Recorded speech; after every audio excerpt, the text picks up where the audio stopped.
My topic today is about climate positive news. Climate positive is how my firm defines innovations, technologies that addresses both adaptation or mitigation to climate change that has a significant direct or indirect effect on addressing both those aspects of climate change. Here's a quick roadmap for what I'll discuss today. I'll focus mostly on points 3 and 4, in particular, why today is the right timing, why we see this emergence of innovative technologies being met with investment and finance, and then being coupled with a climate policy pull. And also walk you through a few examples of where we're seeing this confluence of factors showing up.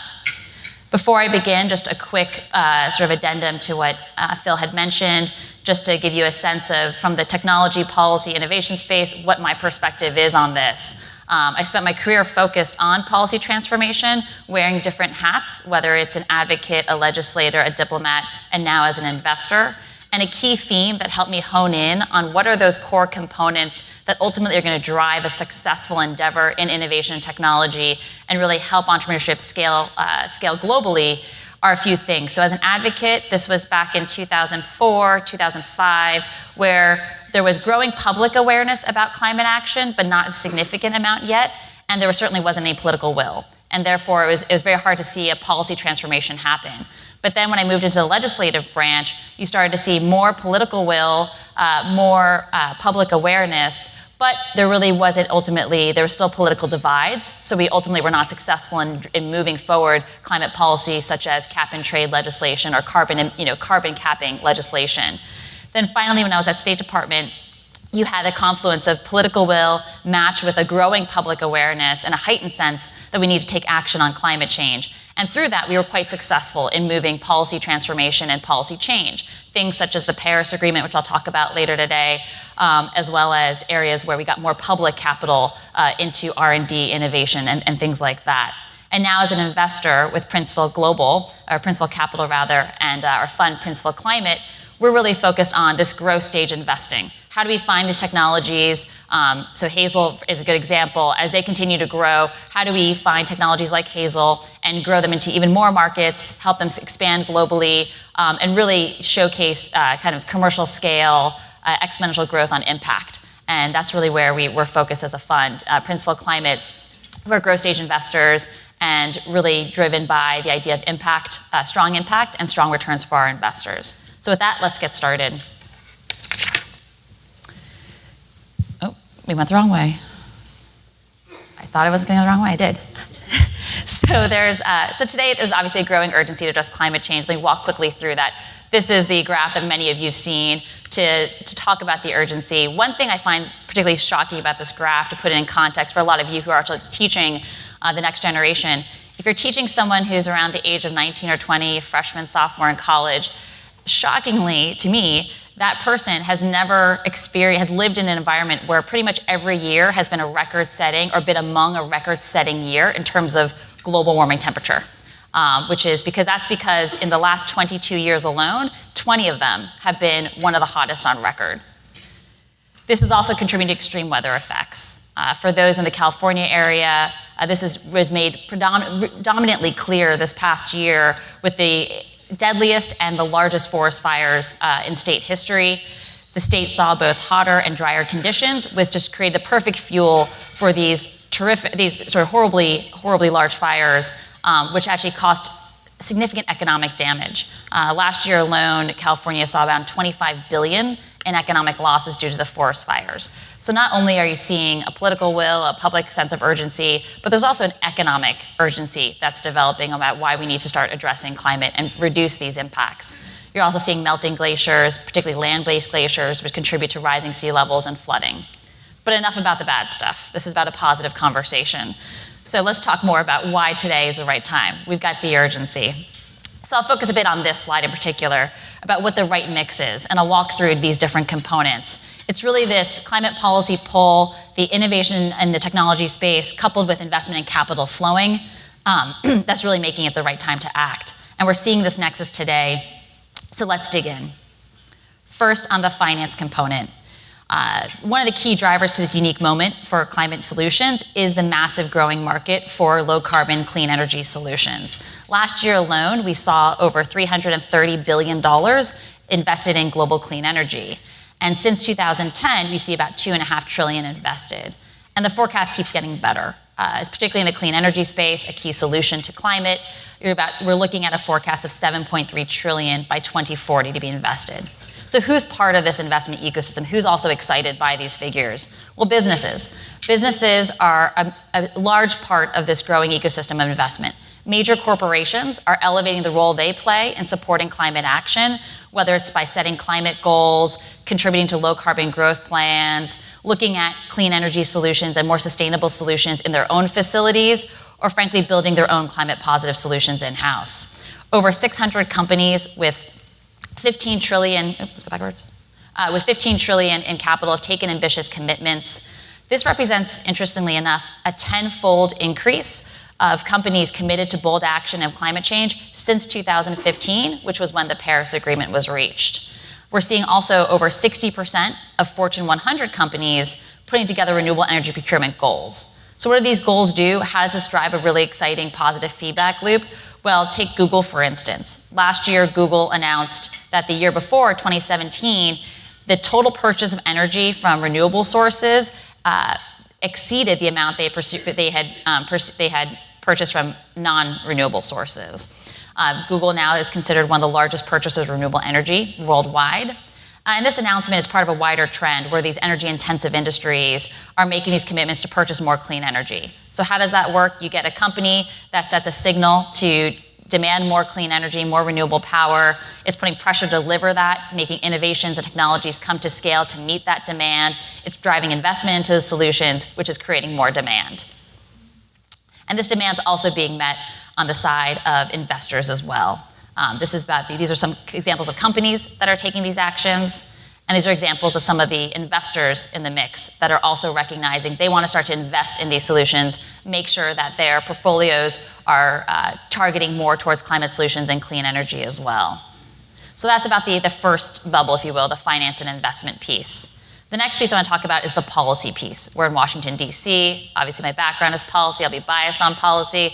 But let me get you excited about policy, because I think that's also a really great way for you as educators and entrepreneurs to provide even greater value add to your teams if you recognize the policy drivers and the policy pull for different technologies in the marketplace. So this is the sort of iconic image of the Paris Agreement that was achieved in December of 2015. What makes Paris, to me, really exciting is that it sent a market signal to the world that globally we are unified in a global commitment to address climate change, to keep temperatures to 2 degrees Celsius and strive to something like 1.5 degrees Celsius. And with this global consensus, this global commitment, that is also now driving local actions, city and country actions as well, for more renewable energy, cleaner infrastructure, resilient infrastructure to climate change. And I'm happy to say that the Paris Agreement has sent the signal.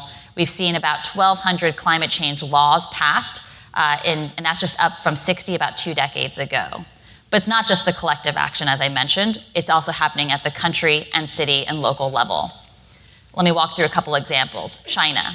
China's the largest emitter of carbon dioxide and carbon pollution on the planet, but they're also the largest investor in clean energy. Last year alone, they spent $100 billion in renewables. The next example would be India. India has set a target through the Paris Agreement broadly of 175 gigawatts of renewable power. It's a very large target for those who don't follow renewable energy that closely. And this is actually driving what we've seen in 2017, which is the deployment of one of the largest solar plants in the world. Another example, VentureWell mentioned this earlier, but Morocco. And this is a project that when I was at the State Department, we had also worked on with VentureWell. And Morocco is a really exciting example. They're an exciting example because this is what happens when you put policy into action. They're putting together institutional reforms. They have an ambitious policy of 52%, more than half of its energy will be sourced by renewable energy by 2030. And because they're implementing policies to achieve this, they're well on their way to that target. If you look at their growth, 2009, they had about 2% renewables in their system. Then by 2012, that was up to 32%. And now they're well on their way to 42% by next year. So this is a good example of when you have policy implementation to global targets, what kind of innovation that can create. And in particular, this is now creating opportunities to scale renewable energy integration, smart grid systems, grid management opportunities, storage opportunities in a country like Morocco. As I mentioned, it's country, so we go from nationwide, global consensus, countries, and now quickly on the city side. 70 plus cities are committed to carbon neutrality by 2050. Regions and states are also taking action in this space. As well, looking at large sectors of emissions like the transportation sector, you're seeing commitments to 100% zero emission public fleets by 2030.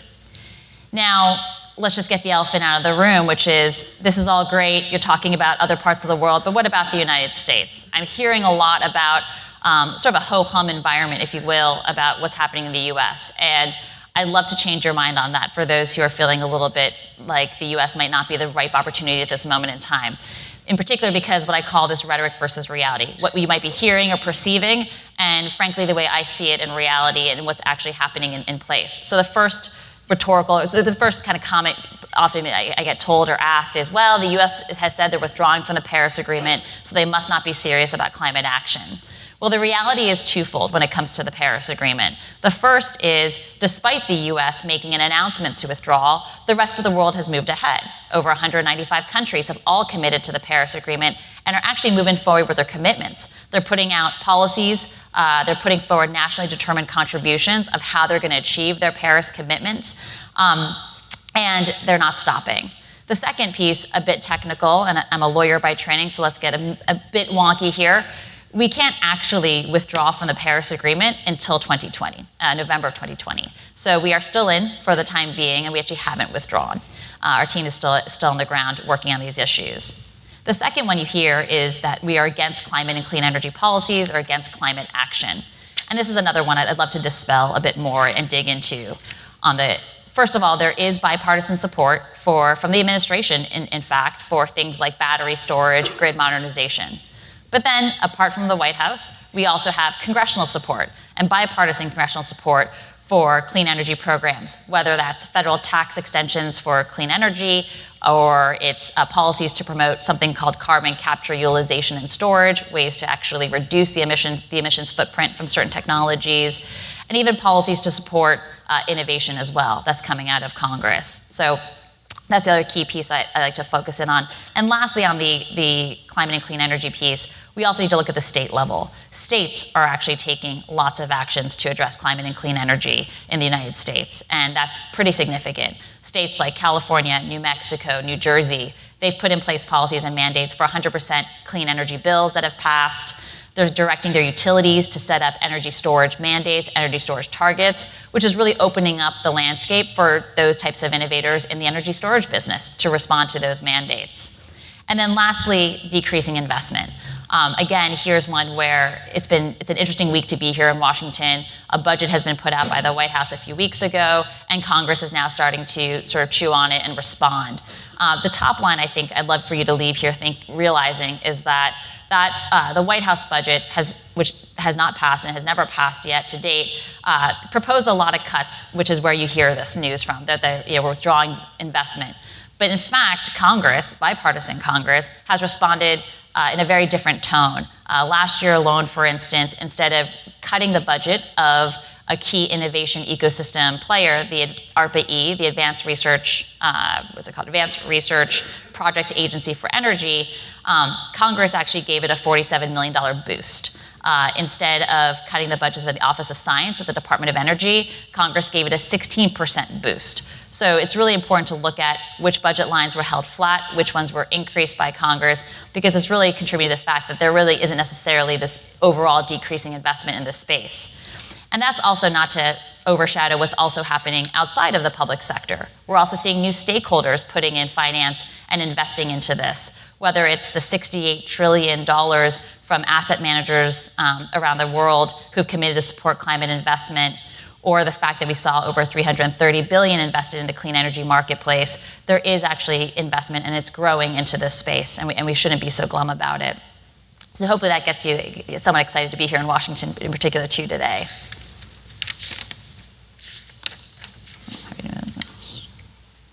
So now we're going back to this, just to kind of close out the loop. So this gives you a snapshot of where we are. I've identified some climate policy polls, the investment in capital that's flowing, and now let's talk a bit more about where we're seeing this align when it comes to innovative technologies and target opportunities for innovation. At Princeville Climate, we are focused on the mega trends in climate technologies. We believe that technology is a fundamental ingredient to the success of climate positive solutions. Specifically, we're seeing digitization, data analytics, and software platforms as trends that are disrupting key climate technology sectors and producing exciting, innovative climate solutions. I'll walk through 3 examples: the climate smart agriculture space, smart cities, and resilient health as well, just to show you how the confluence fits together. So within the climate smart agriculture area, you're seeing, these are just some examples of the sectors within climate smart agriculture where we're seeing a strong policy pull with technology innovation. We're gaining ground as businesses are seeking to address the combined challenges of food security, climate change, energy efficiency as well. The technology solutions range from climate resiliency of food systems, more sustainable inputs, energy, water, fertilizer, et cetera. And the policy environment is increasingly supportive as there are more policies trying to address agriculture consumption of water, for instance, and increasing water efficiency. And the impact can be quite significant. When you took a look at drone services, robotics, and telemachines, they can perform farm functions far more effectively and efficiently. In the space of precision agriculture, some of these technologies can actually reduce water use by 20% or more. An example I'd love to give you is a company called Blue River. It was a Silicon Valley-based machine learning startup that was acquired by John Deere 2 years ago. And they're helping this large corporation, John Deere, branch out into the intelligent AI space. Blue River's expertise in computer vision was coupled with smart cameras that allowed it to accomplish a range of functions. One of those was to distinguish between healthy, unhealthy crops as the machinery passes through the field. And this led to, on the herbicide fertilizer use, it could actually save up to 80% of fertilizer deposit and chemical deposits on the field using this technology. Other examples we heard earlier today was Hazel is a great example as well in this space. And then VentureWell was recently working with a company called Claro Energy that was also looking at this nexus. When it comes to smart cities is one that's incredibly exciting. It's a great place to talk about climate innovation, clean energy, and also adaptation. It's also a place where there's lots of policy pull for this. To date, more than 9,000 cities have made commitments to comply with the Paris Agreement and to present formal plans to phase out of fossil fuel use. I mentioned at the state level, you've got California, which had their target. You also have legislation in New York, Oregon, Arizona. And then globally, I mentioned those 3 other countries, Morocco, China, India, have also put forward policies to green their own country, but also at the city level as well. And this is important because cities are growing in size and they're also growing in terms of their impact on emissions. Cities today present a significant impact on climate change. They produce a significant amount of emissions as well. And so commitments that they're making is driving innovations, whether it's smart grids, smart water systems, wastewater management, et cetera. And what do we find in cities? Buildings. This is a picture of a building called The Edge in Holland. It is considered by some the most connected office space in the world. It has over 30,000 sensors with 6,000 connected intelligent lighting devices. So each of those, if you think about, was some innovation, some technology, some entrepreneur was coming up with each of those devices that are creating what's in the building, The Edge. And buildings are estimated to be responsible for about 1/3 of global greenhouse gas emissions.